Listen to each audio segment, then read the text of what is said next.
これ、どこでもかっこいい音するんですよ。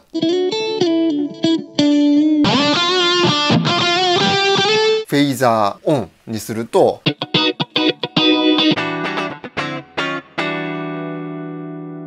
はい、どうも始まりました。今回はですね、じゃーん、こちらにありますブラックスターの ID コア V4、こちらの紹介動画になるんですけども、このブラックスターって僕普段からこのフライ3結構使ってまして、ブラックスターの音ってね、変な癖がないというか、どのギターにも自然に馴染むサウンドで僕も大好きなんですけども、ちょっとこの機能すごかったので紹介していきたいなと思います。じゃん、繋がりました。ここでいろんなことができるんですけれども、ちょっと音出しながら実際にやってみたいなと思います。まずこのボイスですね。ボイスってところでいろんなサウンドのキャラクター出せるんですけども、まずはクリーンウォーム。こちらからいきましょうか。全部12時になってます。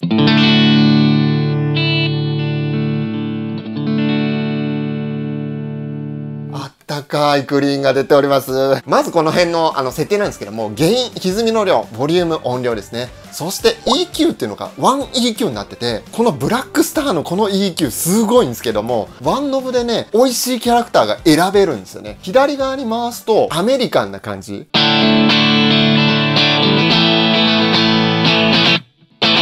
こうなんかローエンドって下側のね、中低域みたいなところがちょっと軽いっていうかスッキリしてて、ジャキッとしたのに合う感じになるんですけども、これを右側に一旦振り切りますね。そうすると、ブリティッシュな。さっきよりもね、この下側が出るじゃないですか。これってなんかイコライザーって皆さん使うときにトレブル、ミドル、ベースどんくらいのバランスがいいのか結局迷子になるじゃないですか。これどこでもかっこいい音するんですよ。なんかこの辺アメリカン寄りのでもブリティッシュ要素もあるみたいな。だったり、いやいやもうちょっとなんか落ち着いてた方がいいな。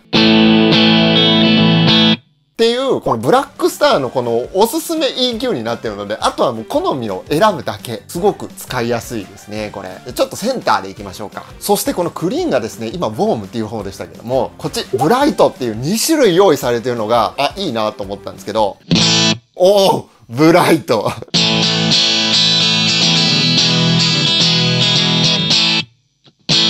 ね。これでさらにジャキッと。ね、こういう軽やかにしてもいいし、これいいっすね。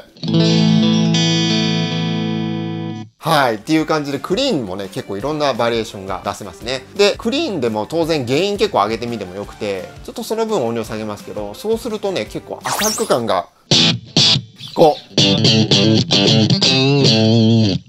ういうね、なんだろう、このクランチ未満ぐらいのクリーンの元気なクリーンみたいなのも作れたりします。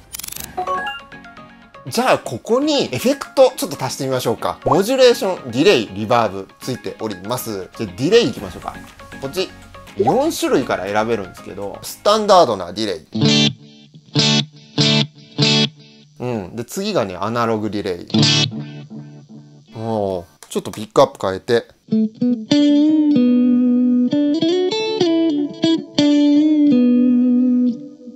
いいっすね。でね、このディレイとかリバーブのエフェクト、今もしかしたらイヤホンで聞いてる方、と思ったかもしれないですけど、すごいね、3D じゃないですか。音が。これがこのアンプ聞いてみて、すごいと思ったんですけども、今ちょっとステレオでマイキングしているんですけども、音がね、この辺から鳴ってくるんですよ。このディレイ音とかが。すごいワイドステレオみたいな感じになってくれて、ちょっとステレオ感聞いてもらいたいんですけど、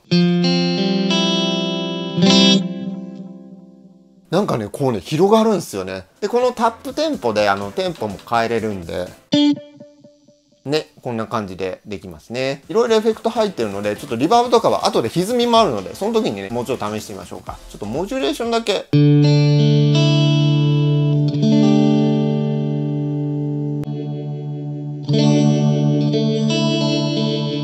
いいっすね。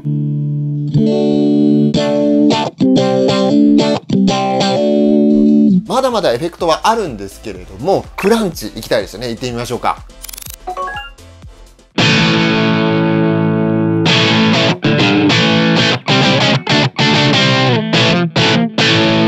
クランチですね。これちょっと原因上げてみましょうか。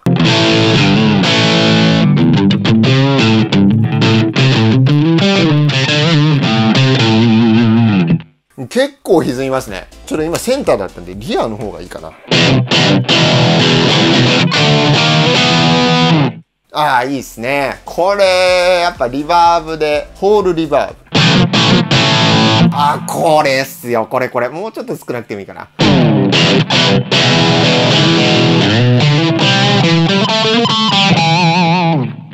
いいっすね、このリバーブ感が。でね、なんか気になるのがあるね。もう一個クランチがあって、スーパークランチっていうのがあるんですよ。これ気になりますよね。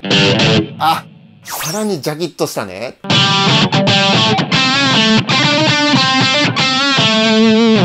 あー、楽しめますね。これ本体のボリュームとかにも変えられるから、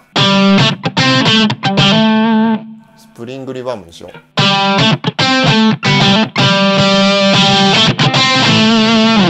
ね、こんな感じでできちゃいますね。どうです？なんかここまでやってみて、なんか操作簡単なんですよ。これ大事ですよね。気分でセッティングできちゃうアンプで常にいい音出せるっていうのがね、いいっすよね。じゃあ歪ませますよ。OD1 ホールリバーブにしておきますね。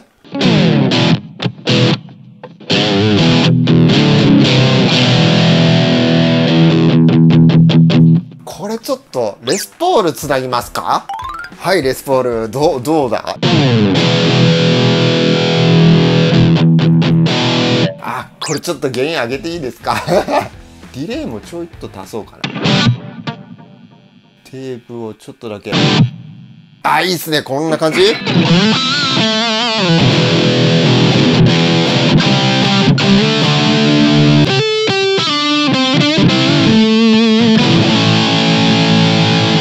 しっかり歪んでおりますな。これさらに上がいるってことかな。 OD2。 あ、キャラ違いでした。あ、こっちの方が好きかもしれない。これもギャンギャンディレイでしょ。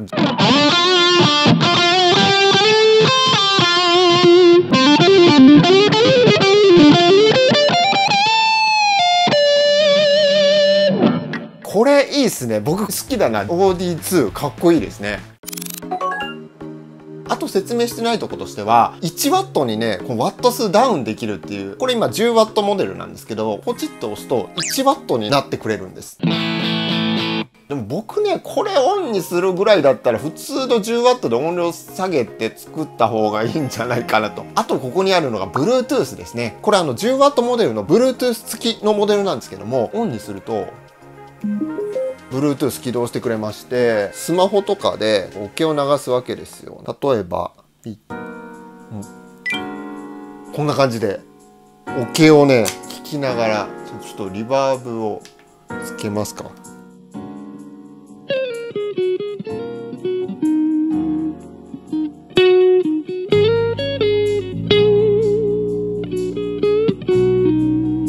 こんな感じで練習。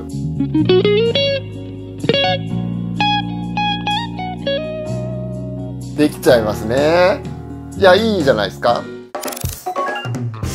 あとですね、おすすめの機能というかね、ありまして、このコンピューターと USB でつなぐことによってコントロールできるんですけども、そのコントロール度合いがめちゃめちゃ便利っていうか、ちょっとやってみますね。USB に挿します。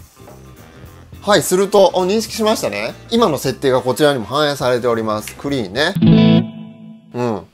これさ、めっちゃ便利じゃない？パッと見。わかります？まず、上の方にいろいろね、ゲインとかボリュームとかあったじゃないですか。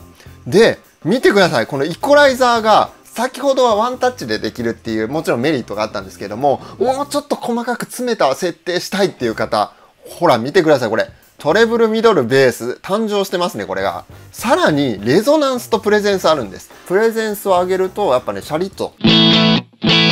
ね。できたり、あとレゾナンスっていうのは低域の量ですね。これがちょっと今マックスになってるからモーンとしてますけど、これね、これを下げるとすっきりしますね。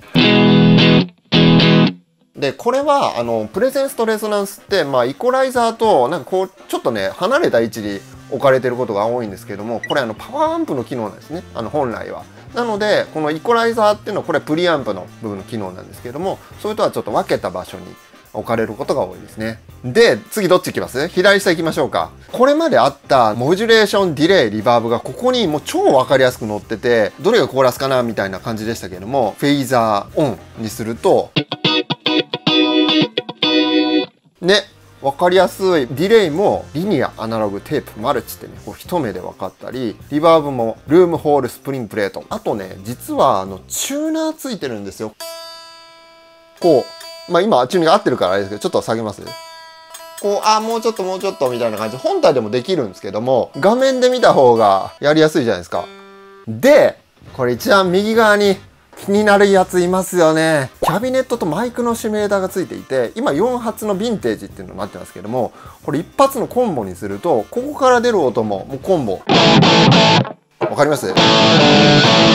これを4発のモダンとかにすると、モダンな。これレスポールの方がちょっとわかりやすかったかな。いいです？このままでやっても。問いかけてもね、誰も答えられないんですけど、配信じゃないからね。こんな感じで、2×12 オープンバック。もう全然違いますよね。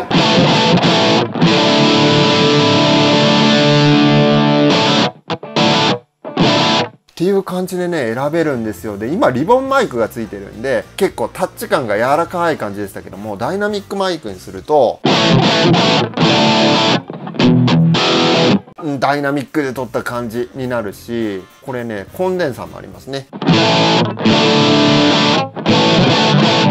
これもちろん保存できるので、音を作り込みたいっていう方にはもってこいな、このパラメーターが用意されたソフトウェアもついてるという感じです。はい、いかがでしたでしょうか？ ID コア V4 でございました。今回の動画良かったっていう方は、今高評価、ポチって押していただければと思います。そしてチャンネル登録もお待ちしてますので、ぜひよろしくお願いします。それではまたの動画でお会いしましょう。ありがとうございました。